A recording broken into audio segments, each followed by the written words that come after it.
Warriors emerge victorious against the bloodthirsty kings themselves. Let us find out as we jump into the land of Dawn. I don't know if we're casting from Malaysia or Myanmar right now, man, because the Falcon fans in the building, they're going crazy. The Burmese in the building are going crazy. They've been going crazy the whole time, even before the teams had walked up on stage. So you can really see the support being shown here for Falcon Esports. That should definitely play into their winning chances quite a bit. And of course, as per usual, guys, the M6 Pass is available from the 18th of November to the 29th of December.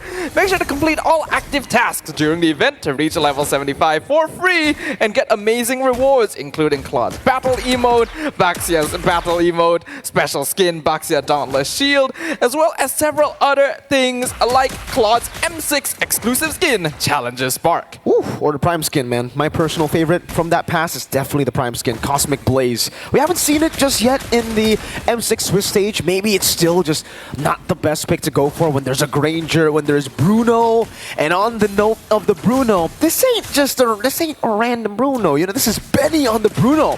I've spoken to multiple pro players. You can see the win already for Benny there, last hitting the gold crab. But speaking to a lot of different pro players, they all have like similar opinions for Bruno on Benny, Benny on Bruno. You do not give him the Bruno, because every time you do, especially if he gets to the item power spike, he was, to put it simply, he was carrying on the Bruno before the Bruno was busted. Yep, so far, Benny has a 100% win rate on the Bruno this Swiss stage, so it is undoubtedly a signature. But you could say the same for the opposite side, right? mlbb still 100% win rate on the Fredrin as well. A comfort pick that the BTK team will always go for, even if it's not necessarily the most meta. From what I've seen, it really allows them to tighten their gameplay, right? Because mlbb is able to contribute to opening up the map and is able to go more aggressive with a bit more of a safety net. See, the taunt coming down, Dax already very low. Fried Chicken gonna jump into the back line. mlbb wins out the retreat battle. Minions Fury catches two, but Chicken electrifying beats onto Kid X. Royal Milk caught in the Brazers, Wrath forced back. Fried Chicken with a double kill, and BTK with the early dub. BTK, this is the impact really of having mlbb on this Fredrin. There, Benny. Zia, just looking for the... Oh man, diversion, glorious pathway. Benny still surviving for a bit, but Hoon deals the final blow to take him down to the bottom lane. There's a very different quality to BTK's aggression when mlbb is on a hero like this. It lets them have that dual front line while enabling Fried Chicken to be more of a aggressive enabler in the EXP lane. So it leads a bit closer to the previous meta, but it is something that they are very practiced on and have mastered to a certain extent. However, we certainly cannot count out Falcon Esports. Their ability to scale and respond to aggression towards the mid-game phase needs to be respected. So for the team from NA right now, they want to try and expand this lead as much as possible to set up space for Zia to get these stacks on Granger. And usually you would say, you know, with a lead like this is great, right? I mean, Falcon it's going to be tough to come back, but Falcon have always been able to come back. Dax, Spear of Alpha defensively, the diversion was perfect from Hoon, and they get the collapse. It's just so coordinated by the bloodthirsty Kings. PX7, good Terrify there to stop mlbb from getting a pick. Probably Chicken off top in a 1v1, popping the electrifying beat, solo kill by Chicken! Is on a killing spree! BTK are feeling themselves right now, ladies and gentlemen. This is a team that wants revenge for what the Burmese have put them through in previous international stages and wants to show the world that they are capable of easily making it into another M-Series knockout stage. You can tell that they are in their comfort zone, the connection, the communication, the timing. Great Eternal Guard from PX7 there to stop whatever BTK was planning, but they still get the prio, and Zane's on the turtle. Being able to secure this turtle would help a lot. BTK already on a 3K net worth lead. Falcon Esports, they need this one. Minions Fury coming down. That's a retribution. Benny's the one who gets this shot. Going to be caught in the midst of it all. White Chicken jumps in with a diversion into the back. And now the electrifying beats will melt PX7. Zane falling down, but it's just Zane. That's Sonata 1 from Zia. That's a flicker from Zia. A Rhapsody, and Chicken will be dancing with the beats. Ooh, Falcon Esports successfully securing the turtle by just dropping one by one to a relentless pursuit from the bloodthirsty Kings. You can really see that there's a little bit of a personal vendetta here. They are really chasing them down, and there's a lot of confidence in their ability to achieve that.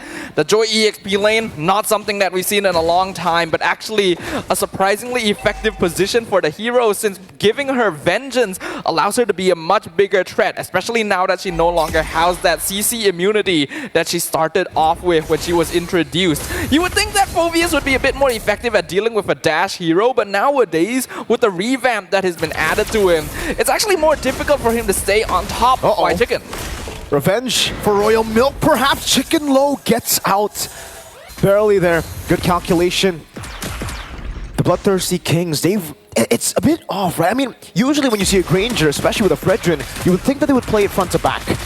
But Bloodthirsty Kings are playing front to back with the frontliners not being as tanky as a normal front to back composition. They're playing the frontliners as divers. So with the aggression, they're able to get space for Xia to just shoot them down. I think that's a very unique way to play this front to back.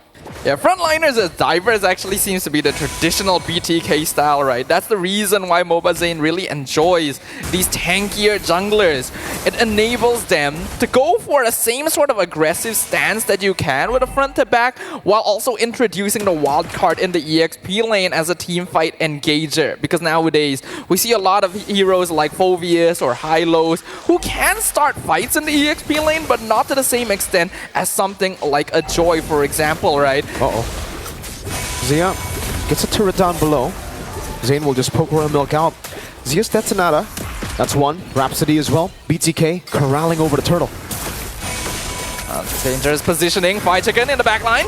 Electrifying Beast, Glorious Pathway now to Minutes Fury and Eternal Guard! 3 members knocked up, that's another knock-up onto 3, but it does not matter! Xia was free to just gun them down and he's looking for more. Dax is zoned away and BTK didn't lose a single member in that skirmish. Yeah, unfortunately, in the current meta, we are seeing more classic tank heroes like the Minotaur not having as much of an effect as it used to compared to before. It's just not tanky enough after the more recent nerfs, the HP across the board, and Minotaur not really being that tanky in the first place. Bloodthirsty Kings are just basically surviving all of the initial engagements and then turning it around on Falcon once they've run out of cooldowns. Now they're rotating up top. The siege from BTK continues. 3 turtles, a 7,000 gold lead at 7 minutes. So far, the Bloodthirsty Kings have been able to actually get Xia into a spot where he's literally just snowballing. And we know the Granger is already a threat, right? I mean, if you're not snowballing, if you're just equally trading and equally scaling with the Granger, stacking up is already going to be a big problem. But now that Xia's 3 kills ahead, and he has so much farm on his name, I wonder how many stacks he has, right? And if it's enough already to get to technically that late game power spike for Xia, even though we're in the mid game. I don't think it's quite to the late game power spike yet, but he has definitely started to overcome the mid game power spike for Granger, right? So this is a very comfortable position for BTK to be in. Falcon does still have the Bruno, but hold on. Good punishment of vengeance is right there. White Chicken will still be able to survive, and actually now gets Number Spear of Alpha, but Dax falls. It's a shutdown. Oh, Betty barely flickering out, almost getting caught by a very low Fredrin's of Fraser's Wrath. Still though, 3 for 1. Chicken dies. It's a shutdown.